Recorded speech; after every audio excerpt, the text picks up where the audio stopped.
2023년 5월 21일 부활절 일곱째 주일 예배를 하나님께 드리십니다.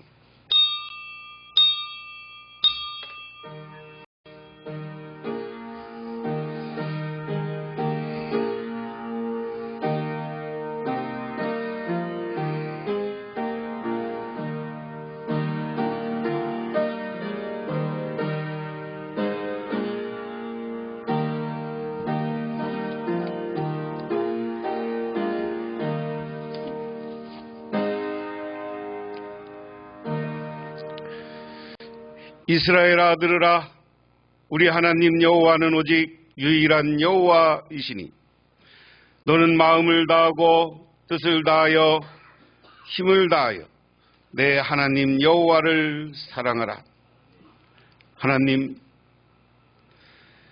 세상에 많은 사람들이 우상을 섬기며 하나님을 알아보지 못할 때 하나님은 당신의 사람을 선택하여 살아계신 하나님이요 온 우주의 창조자요 우리의 삶을 이끌어 가시는 분임을 보여주셨습니다.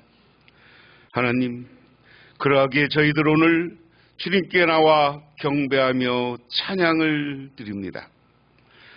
하나님, 오늘 정말 주님께서 이 시간 이곳에 임재하옵소서. 주님께서 이 땅에 오셨다가 우리를 위해서 고난받으시고 승천하시고 성령을 보내주신다고 약속하셨으며 이 시간 사도들에게 임한 포회사 성령이 우리들에게 임하게 하옵소서. 그래서 우리의 신앙을 뜨겁게 하시고 우리가 하나님을 바라보며 무엇인가 할 수 있다는 자신감을 갖게 하옵소서. 예수님 이름 받들어 기도드리옵나이다. 아멘. 하나님의 말씀 봅니다. 하나님의 말씀은 구약성경 창세기 28장 10절부터 16절까지 구약성경 40쪽 41쪽에 있습니다. 야곱이 부엘세바에서 떠나 하나르로 향하여 가더니 한 곳에 이르러는 해가 진지라. 거기서 유숙하려고 그곳에 한 돌을 가져다가 베개로 삼고 거기 누워 자더니 꿈에 본즉 사다리가 땅 위에 서 있는데 그 꼭대기가 하늘에 닿았고 또 본즉 하나님의 사자들이 그 위에 오르락 내리락 하고 또 본즉 여호와께서 그 위에 서서 이르시되 나는 여호와니 너의 조부 아브라함의 하나님이요 이삭의 하나님이라. 내가 누워있는 땅을 내가 너와 내 자손에게 주리니 내 자손이 땅의 티끌같이 되어 내가 서쪽과 동쪽과 북쪽과 남쪽으로 퍼져 나갈지며 땅의 모든 족속이 너와 내 자손으로 말미암아 복을 받으리라. 내가 너와 함께 있어 내가 어디로 가든지 너를 지키며 너를 이끌어 이 땅으로 돌아오게 할지니라. 내가 내게 허락한 것을 다 이루기까지 너를 떠나지 아니하리라 하신지라. 야곱이 잠을 깨어 이르되 여호와께서 과연 여기 계시거늘 내가 알지 못하였도다. 아멘. 신약성경 말씀 봅니다. 신약성경 말씀은 마가복음 4장 26절부터 32절, 신약성경 58쪽, 59쪽에 있습니다.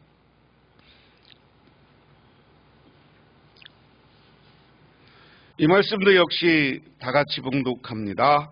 또 이르되 하나님 나라는 사람이 씨를 땅에 뿌림 같으니 그가 밤낮 자고 깨고 하는 중에 씨가 나서 자라되 어떻게 그리 되는지를 알지 못하느니라.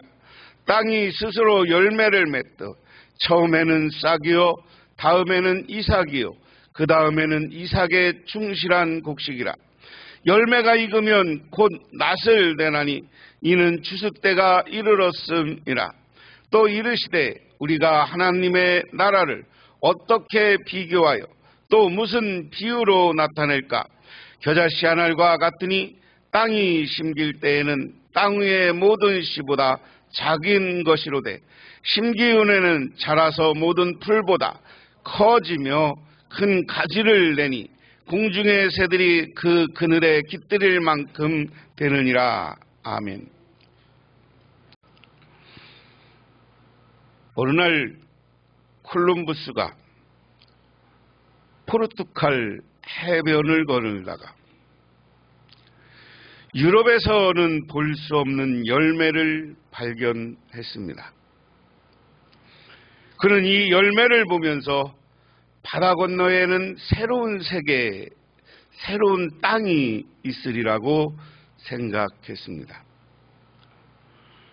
그래서 바다가 끝까지 가보기로 작정하고 준비를 시작했습니다. 그래서 오래 후에 이렇게 시작된 긴 항해는 그 열매의 원산지인 아메리카 신대륙까지 이어졌습니다. 그는 작은 열매 속에서 거대한 세계를 바라보았습니다. 이런 일이 1492년에만 일어나는 것이 아닙니다. 지금 내가 살고 있는 지금 이 시간에도 일어날 수 있습니다. 오늘 내 앞에 작은 열매는 무엇인지요? 도전과 열정은 우리를 신세계로 인도할 줄 믿으시기 바랍니다. 근데 이것이 우리에게 새로운 기회가 될 수도 있고 우리에게 새로운 어려움이 될 수도 있지만 저는 새로운 기회라고 생각했으면 좋겠어요. 믿으십니까? 그러면서 오늘 본문 말씀을 봤어요. 오늘 본문 앞부분은 우리가 잘 아는 내용이야. 이삭의 집에 아브라함의 아들 이삭의 집에 아들이 쌍둥이가 태어났어요. 근데 먼저 나온 게 에서고 다음에 나온 게 동생 야곱이야. 야곱이라는 이름에서 나오듯이 야곱은 뭐 사기꾼 뭐 이런 후에 간사한 사람 뭐 이런 사람입니다. 그래서 성경에 보면 야곱이 얼마나 급했는지 에서의 발을 붙잡고 나왔다 그렇게 이야기 성경에 표현해요. 그러니까 거의 동시에 태어난 거죠. 그러면서 자라나면서 형이 배고팠을 때 형을 살살 꼬셔서 장자의 축복권을 팥죽한 것으로 삽니다. 근데 여기서 우리가 생각해 볼 게 있어요. 같은 어린 시절이고 젊은 시절이지만 장자의 축복권이 얼마나 귀한 것인지 야곱은 알았던 거예요. 그런데 그걸 팥죽 하나에 팔아먹은 에서는 그거에 관심 없었던 거예요. 쉽게 우리 사람들로 얘기하면 이게 장자가 자기가 당연히 큰아들이니까 아버지 유산 내가 받으리라고 그냥 생각한 거야. 습관적으로. 우리도 세상을 살아가면서 내가 누군데 내 조건 때문에 습관적으로 무엇을 생각하고 사는 사람들이 많아요. 내가 교만한 마음에 사는 별거 아니야 해서도 내가 그냥 큰아들이니까 아버지가 나를 좋아하니까 그러고 이거 하나님의 은혜와 축복에 대한 것을 자기가 생각 못해보는 거예요. 우리가 세상을 살아가면서 내가 그러니까 보다 나와 하나님의 관계, 나와 부모님의 관계, 우리 가정의 달이니까 이게 어떤 것인가를 분명히 생각해 보시기 바랍니다. 부모님도 자식들이 잘해야 유산도 물려주는 거지 뭐 나는 유산 물려줄 것도 없지만 자식들이 잘못하는데 유산 주고 싶겠어요? 그러니까 습관적이었던 해서 그런데 야곱은 이 축복권을 아버지로부터 축복권 이때는 우리가 성경에서 이때는 족장 시대라고 그래요. 아버지는 오늘날 얘기하면 제사장 권한과 민족 그 가정의 지도자 권한을 두 가지를 다 갖고 있는 거야. 그런데 에서와 아브라함으로부터 이 집안은 하나님 여호와를 믿는 집안이야. 그런데 아버지로부터 축복을 받으면 그 축복권을 내가 가지면 하나님이 축복해 준다는 것을 야곱은 아는 거야. 그러니까 야곱은 자기가 인생으로 보면 그렇게 이렇게 살아도 하나님으로부터 오는 축복이 귀하다는 걸 아니까 어려서부터 형한테 팥죽 하나 끓여주고 빼서. 그런데 오늘 에서 이삭이 내가 니들 죽을 때가 됐으니까 축복하겠다. 그래 큰아들을 장자 축복권을 주려고 가서 어떡하냐, 너 저기 사냥 좀 해와라. 그 사냥한 걸 먹고 내가 마음껏 축복하겠다. 그러니까 그 어머니하고 아버지를 속여갖고 여기다 털을 숭숭하게 해갖고 가서 양고기를 잘 요리해서 아버지 내가 사냥해 왔습니다. 그러고 아버지를 속이잖아. 근데 거기에 보면 목소리를 들면 야곱인데 여기를 만져보니까 털이 있으니까 애선 줄 알고 야곱이 기도했더라. 할렐루야. 그래서 하나님으로부터 이어지는 축복권을 야곱이 받았어요. 그 야곱이 받았는데 이제 형이 와서 보니까 저놈이 벌써 축복하고 아버지한테 축복받으러 갔더니 야 벌써 끝났다. 내가 축복해 주는 건 네가 아까 받지 않았느냐. 가만히 생각하니까 이 야곱이 사기친 거야. 성질이 급해. 에서는 뭘 하고 살던 사람이 주 직업이 사냥이야. 사냥꾼들이 승질이 급하고 체격도 우락부락할 거 아니야. 우리가 상상을 해봐. 야곱은 늘 어머니를 돕고 우리로 얘기하면 농사짓고 이렇게 어머니 하던 사람이야. 그러니까 털도 없다 그렇지. 털이 많았다는 이야기는 사냥을 하면서 남성성이 있는 것을 에서가 상징적으로 보여주는 거예요. 근데 야곱은 털을 심은 거 보면 야리야 그래갖고 어머니처럼 여성스럽고 그런 거예요. 그런데 그 이야기를 듣고 형이 에서가 흥분했겠어요? 안 했겠어요? 이 새끼 우리 식으로 하면 이 새끼 내 축복권을 빼서 어디서 죽여버릴 거야. 벌써 그걸 누가 엄마는 눈치를 채. 형 돌아오면 너 맞아 죽는다. 너 빨리 도망가라. 근데 여기 도망가는데 야곱이 있던 지금 여기 하나님의 축복을 받았던 것은 브엘세바예요. 브엘세바는 지금 남쪽 유다의 맨 마지막이에요. 그래서 이스라엘 백성들이 단에서부터 브엘세바까지 하면 남쪽부터 북쪽까지야. 단이 옛날에 제일 우리에 있으니까 남쪽이야. 남쪽인데 그 남쪽에서 도망을 지금 치는 거예요. 도망을 가는 거예요. 그래서 11절에 보면 야곱이 브엘세바에서 떠나 하란으로 향하더라. 왜 하란으로 가요? 하란은 애갓집이야. 하란은 어디예요? 지금 여러분 지중해를 이렇게 보면 브엘세바는 지중해 남쪽 지금 시나이 반도 있는 쪽이고요. 하란은 이쪽 북쪽으로 해서 도망가서 지금 어디냐? 이라크에 이라크, 이란 그쪽 사이가 하란이야.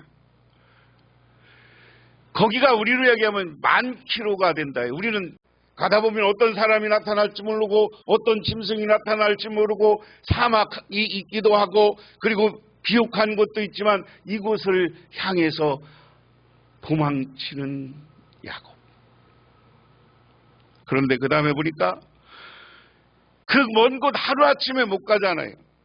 최소한 걸어서 지금 도망가는데 도망가려면 최소한 2달에서 3달 걸리는 지역에 성경에는 그냥 금방 무슨 축지법 쓴 것처럼 갔다 이렇게 썼지만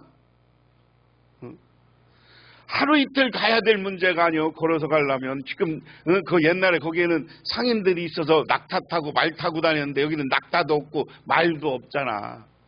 그냥 뭐 오면 쫓으려고 하는 칼도 없어. 저기 지팡이 하나 들고 지금 도망가는 거예요. 그런데 하루길을 가다 보니까 피곤해. 얼마나 도망치는 마음이 피곤했겠어요. 피곤하니까 지쳐. 그래서 해가 또 져. 그래서 11절에 보면 한 곳에 이르러 해가 진지라 거기에 유숙하려고 그곳에 한 돌을 가져다가 베개를 삼고 거기 누워 자더니 너무 피곤하니까 뭐 찾을 것도 없어. 그냥 가서 돌 하나 있으니까 돌 하나 비고 그냥 자는 거예요. 하늘을 이불 삼아 땅을 요 삼아 자는 거예요. 그런데 그렇게 자는데 한참 자고 일어나니까 하나님이 꿈을 보여줘. 꿈으로 보여주는데 꿈에 본즉 사다리가 땅에 위에 서 있는데 그 꼭대기가 하늘에 닿고 본즉 하나님의 사자들이 그 위에서 오르락 내리락 하고 또 본중 여호와께서 그 위에 서서 이르시되 나는 여호와니 너의 조부 아브라함의 하나님이요 이삭의 하나님이라. 내가 누워있는 땅을 내가 너와 내 자손에게 주리니. 할렐루야. 오늘 이 말씀 중에 사다리가 꽉 열리니까 천사들이 오르락 내리락 하고 그 천사 꼭대기에 하나님이 계셔. 하나님이 계신데 야, 내가 너에게 이 땅을 줄 거야. 지금은 너 도망가지만 이 땅을 언젠가는 줄 거야 하는 무슨 말씀? 약속의 말씀입니다. 축복의 말씀입니다. 그런데 이 말씀 속에서 우리가 생각해 볼 건 뭐냐? 하나님이 먼저 찾아오셨다는 거예요. 꿈속이든 어디든 하나님이 하나님의 축복권을 받은 이 야곱을 하나님이 찾아와 지금 형에게 도망치면서 갔다 짐승을 만나거나 다른 민족을 만나거나 하면 언제 죽임을 당할지도 모르는 두렵고 떨리는 상황입니다. 저는 이 상황에 지금 심정이 그래요. 건축업자는 와서 팔으라고 하지. 앞으로 우리가 교회가 어떻게 할지, 뭘 해야 될지 가서 옮겨서 땅 사갖고 짓기도 애매하지. 그런데 두렵고 떨리는 마음으로 우리가 여기서 떠나야 되는 건 저는 기정사실이지만 하나님이 오늘 보면 하나님이 야곱을 찾아와. 하나님이 찾아와 자기 형한테 밀려서 죽을까봐 도망하는 이 야곱에게 하나님이 찾아와. 그리고 하나님이 찾아와서 하는 말이 걱정하지 마라. 내가 이 땅을 너에게 주겠다. 여기 땅을 주겠다. 그리고 이 지역을 주겠다는 거예요. 지금은 도망치지만 네가 이 말씀은 꿈을 가져라. 희망을 가져라. 우리는 하나님이 내가 너와 함께하며 도울 것이라는 하나님의 약속인 줄 믿으시기 바랍니다. 그 약속, 우리의 이 말씀 속에 우리 하나님이 걱정하지 마라. 내가 너희들과 함께 할 것이다. 내가 복명교회 교인들과 함께 할 것이라는 하나님의 약속이고 우리들을 축복할 것이라는 하나님의 약속인 줄 믿으시기 바랍니다. 그 다음에 14절에 내 자손이 땅에서 뒷뜰같이 되어 내가 서쪽과 동쪽과 북쪽과 남쪽으로 퍼져갈지니 땅의 모든 족속이 너와 내 자손으로 말미암아 복을 받으리라. 내가 너와 함께 있어 내가 어디로 가든지 너를 지키며 너를 이끌어 이 땅으로 돌아오게 할지라. 내가 내게 허락한 것은 다 이루기까지 너를 떠나지 아니하리라 하신지라. 할렐루야. 그래 이제 가. 하나님으로 가. 그런데 내가 약속한 이곳에 다시 와서 네가 교회 성전을 세우고 네가 축복받고 네가 복을 받고 은혜 받고 한 것을 다른 민족이 보고 나 하나님을 믿게 할 거야 그 얘기예요. 네가 복받은 것. 아니 야곱이 형에게 밀려서 도망쳤던 사람인데 저렇게 부자가 돼서 돌아왔네. 성공해서 돌아왔네. 야 근데 왜 그래? 오늘 야곱이 믿는 하나님이 함께 했대. 할렐루야. 나중에 이게 야곱의 간증거리 아니에요. 야곱이 오늘 성경에 이 이야기가 왜 실려 있어요? 오늘 여기에서 하나님을 만난 이야기는 야곱과 하나님만 알아. 그래도 예수님은 변화선상에 가서 시계 변할 때 제자 셋이 증인이 있어. 증인이. 근데 야곱은 증인도 없어. 그런데 이 이야기가 왜 오늘 성서에 실려서 우리에게 나오냐고. 야곱이 자식들한테 평생 말끝마다 그 얘기한 게 내가 니들 이렇게 부자가 된 거 아니야. 내가 베델에서 그냥 사닥다리에서 잠을 자다가 하도 피곤해서 자다가 하나님을 만났어. 그 하나님이 약속했고 나 그 하나님을 믿고 그 하나님이 나와 함께 했기 때문에 이만큼 돈이 생기고 부자가 된 거야. 자식들한테 그 얘기를 하니까 그 자식들은 손자들한테 얘기하고 그 이야기가 이야기로 전해진 거예요. 그것을 우리는 성경의 전승 과정이라고 그래. 입에 입으로 이야기들이 전달되는 걸 전승이라고 그래. 그러니까 여러분들도 믿음의 간증들은 자식들 만날 때마다 간증해야 되는 거예요. 믿으십니까? 하나님은 살아있다. 하나님이 나와 함께했다. 하나님이 나를 도우실 것이다. 할렐루야. 오늘 내가 어디를 가든지 우리 하나님은 함께 하신다. 우리가 이곳에서 옮겨 어디를 가든지 하나님이 함께 해주시고 하나님이 축복해 주시고 하나님이 은혜 내려주실 줄 믿으시기 바랍니다. 그래서 야곱이 나중에 어떻게 됐어요? 여기 보면 자손이 티끌 갖다 그랬는데 자손이 지금 티끌 갖다 줬어요? 안 갖다 줬잖아. 응? 야곱이 벌써 아들만 12명 낳잖아, 야곱이. 그리고 나중에 어떻게 됐어요?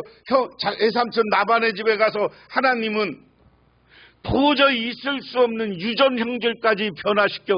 오늘날 과학적으로 얘기하면 하얀 양이 하얀 양을 낳아야지 얼룩얼룩 있는 양, 얼룩 있는 염소 안 나는 거예요. 근데 하나님이 그것까지 오늘 유전 형질까지 밟으니까 색깔 있는 게 나서 그것이 다 야곱의 재산이 돼.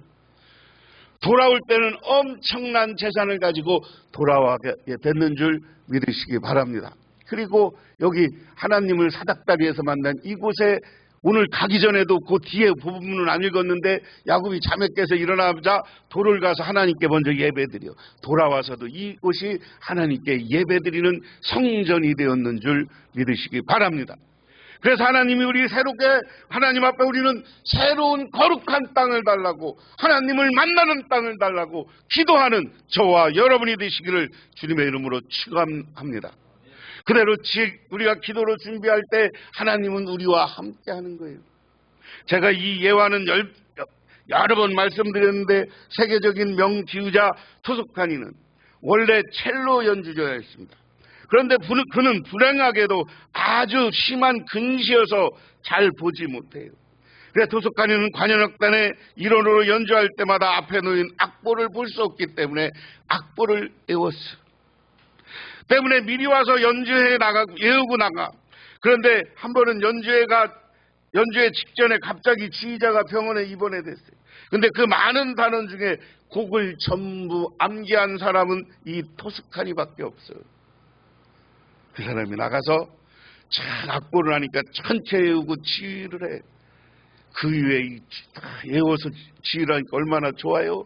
그래서 이 사람이 지휘하는 곳마다 열광적인 반응이 있고 세계적인 위대한 지휘자가 됐는 줄 믿으시기 바랍니다.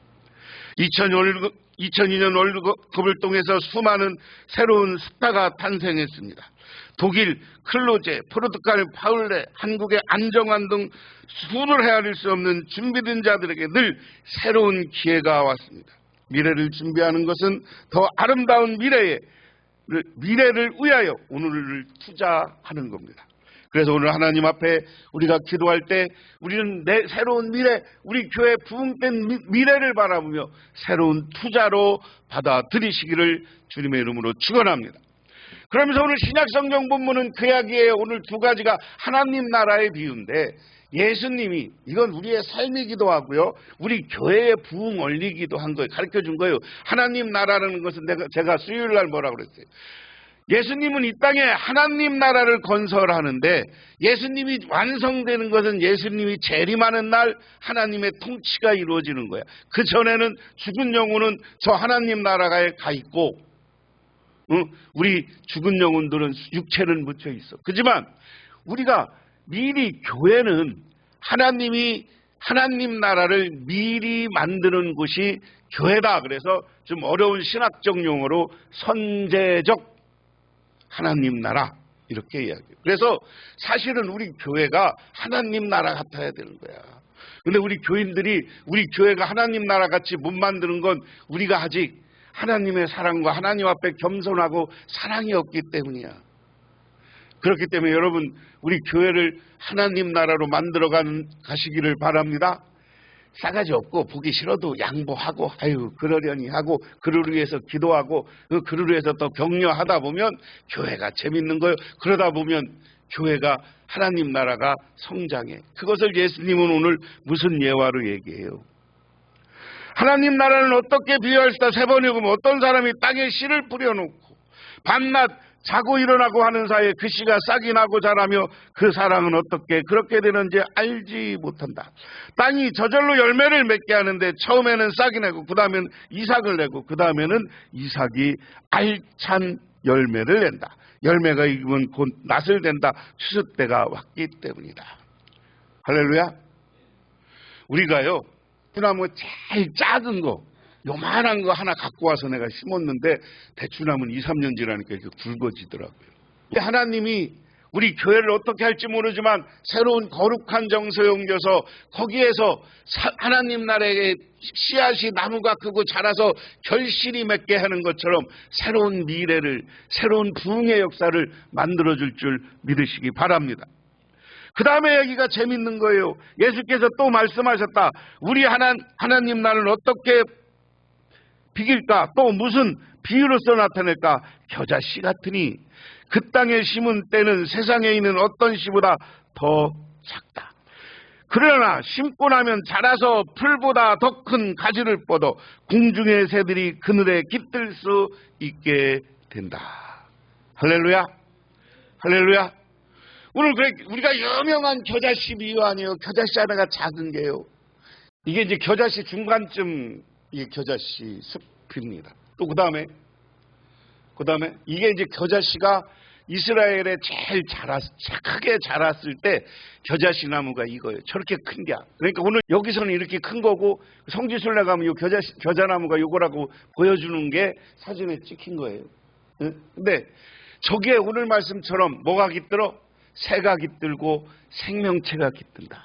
우리 하나님께서 우리와 함께하면 정말 우리 교회가 새로운 거룩한 장소를 찾아서 그곳에서 작은 겨자씨와 많은 우리의 믿음을 가지고 있고 우리가 열심히 전도하면 이 겨자씨가 나무가 자라서 그곳에 열매가 가득 맺어지고 새들이 그 열매를 먹으러 오고 많은 사람들이 깃드는 것처럼 새로운 부흥의 역사, 새로운 놀라운 기적과 같은 역사가 나타나는 우리 교회가 되게 될 줄 믿으시기 바랍니다. 기도하겠습니다. 하나님 아버지 고맙습니다. 이 시간 아버지 하나님의 은혜와 은총을 기억하며 저희들 정말 역사적 우리 교회 100년을 지나고 새로운 100년을 맞으면서 하나님께서 주신 새로운 이전과 이동과 축복의 기회라고 믿습니다. 이 일 저희들 하고 싶지만 두렵고 떨리는 마음이 먼저 있습니다. 아버지 하나님이여, 이 두렵고 떨리는 야곱에게 하나님이 먼저 찾아와서 약속하고 그를 축복한 것처럼 우리 성도님들 마음속에 성령이 임해주시고 하나님이 새로운 축복의 비전을 갖게 하옵소서. 예수님 이름 받들어 기도드리옵나이다. 아멘. 지금은 죄에서 우리를 구원하시기 위해서 이 땅에 오셔서 십자가의 보혈로 우리의 모든 죄를 용서하고 부활을 통해서 참된 승리를 보여주신 우리 주 예수 그리스도의 은혜와 온 우주를 창조하신 성부 하나님의 축복하심과 우리 삶 가운데 찾아와서 우리를 영원한 축복된 길, 영원한 하나님 나라로 이끌어 가시는 성령님의 인도하심이 오늘 주님께 나와 하나님께서 우리들에게 새로운 거룩한 곳으로 인도하여 줄 줄 믿고 돌아가는 우리 복명교회 모든 성도님들과 그 가정이 영원토록 함께 하시기만을 간절히 축원하옵나이다.